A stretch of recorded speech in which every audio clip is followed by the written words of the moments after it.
রাষ্ট্র মেরামতের লক্ষ্যে বিএনপির ৩১ দফা আগামী জাতীয় নির্বাচনের আগে দেশের প্রতিটি ঘরে ঘরে পৌঁছে দেওয়ার আহ্বান জানিয়েছেন বিএনপি নেতা ইঞ্জিনিয়ার ইশরাক হোসেন। ঢাকা মহানগর দক্ষিণ বিএনপির উদ্যোগে হাজারীবাগে ৩১ দফা নিয়ে আয়োজিত কর্মশালায় তিনি এসব কথা বলেন। এই সময় ইঞ্জিনিয়ার ইশরাক হোসেন নেতাকর্মীদের সামনে বিএনপির দেয়া ৩১ দফা পুরোটা পড়ে শোনান। বিএনপি নেতাকর্মীদের ৩১ দফা পড়তে এবং তা মনে প্রাণে ধারণ করতে প্রতিজ্ঞাবদ্ধ করান বিএনপি নেতা শেখ রবিউল আলম রবি। তিনি আরও বলেন, মুক্তিযোদ্ধাদের রাষ্ট্রীয় মর্যাদা ও রাষ্ট্রীয় স্বীকৃতি দেয়া সহ এই ৩১ দফাই হবে বাংলাদেশের একমাত্র মুক্তির পথ। কর্মশালায় সভাপতিত্ব করেন ঢাকা মহানগর দক্ষিণ বিএনপির সিনিয়র যুগ্ম আহ্বায়ক হারুনুর রশিদ হারুন। অনুষ্ঠান সঞ্চালনা করেন ঢাকা মহানগর দক্ষিণ বিএনপির সদস্য সচিব তানভীর আহমেদ রবিন। হাজারীবাগ থানা বিএনপির উদ্যোগে এই কর্মশালায় নেতাকর্মীদের উপস্থিতি ছিল চোখে পড়ার মতো।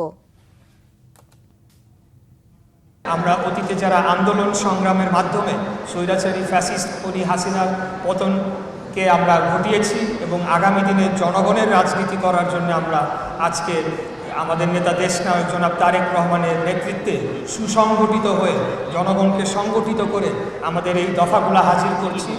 আমাদেরকে এখন এই দফাগুলা খুব ভালোভাবে আমাদেরকে আয়ত্ত করতে হবে এবং আগামী জাতীয় নির্বাচনের আগে প্রত্যেকটি ঘরে ঘরে পৌঁছে এটা খুব সহজভাবে আপনাদেরকে জনগণের মাঝে পৌঁছিয়ে দিয়ে আমাদের আগামী নির্বাচনের আগে ইনশাল্লাহ আমি বিশ্বাস করি, যদি আমরা সকলেই সচেষ্ট থাকি, আমাদের নেতা দেশনায়ক তারেক রহমানের নেতৃত্বে বাংলাদেশ জাতীয়তাবাদী দল বিপুল ভোটে জয়লাভ করে আগামী দিনে রাষ্ট্র ক্ষমতায় এবং সরকার গঠন করে বাংলাদেশকে যে অতর গহ্বরে খুনি হাসিনা নিয়ে গিয়েছিল সেখান থেকে উদ্ধার করে একটি শক্তিশালী সমৃদ্ধশালী রাষ্ট্র আগামীতে আমরা গড়ে তুলব। আমাদের বর্তমান যে সংবিধান সেখানে শাসন বিভাগ অর্থাৎ সরকার অর্থাৎ প্রধানমন্ত্রীর একক ক্ষমতা।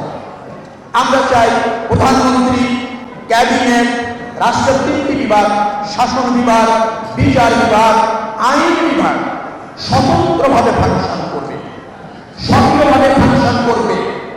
এক বিভাগ আরেক বিভাগের উপর খবরদারি করবে না,